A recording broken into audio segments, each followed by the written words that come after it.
अब हेर्नुस् यो 5 र यो 8, 8 र 5 जोड्यो भने 13, 13 मा 7 जोड्यो भने 20, यो तीनटैलाई जोड्यो भने कति आउँछ हाम्रो 20, तर यहाँ छ 5, अब 20 लाई 5 बनाउनु पर्यो।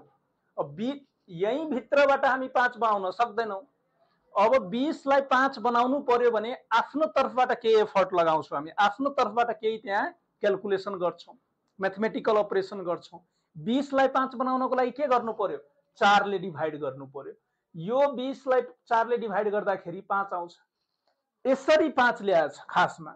र बाहिरबाट हामी जब एउटामा 5 4 ले डिभाइड गर्यो भने अब फिक्स भइसक्यो कि सबैमा 4 ले डिभाइड गर्नै पर्छ। म्याट्रिक्सको रुलै यही हो।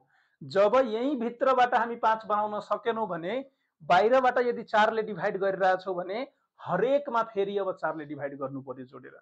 जस्तै यहाँ हेर्नुस् त 9 6 15 अनि 15 मा 13 जोड्यो भने 28, फेरि 28 लाई 4 ले डिभाइड गर्यो भने कति आउँछ 7।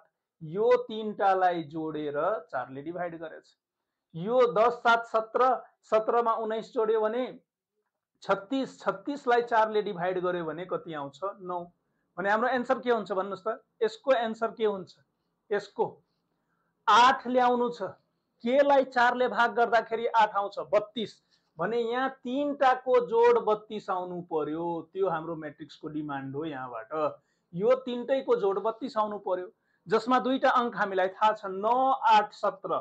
17 मा कति जोडेपछि 32 हुन्छ, 17 मा 15 जोडेपछि 32 हुन्छ। भने यहाँ 15 राख्यो भने अब जोड्नुस् त 9 8 17, 17 र 15 जोड्यो भने कति हुन्छ 32, अनि 32 लाई 4 ले डिभाइड गर्यो भने कति आउँछ हाम्रो 8। भनेको यसरी एन्सर लिएर आछ।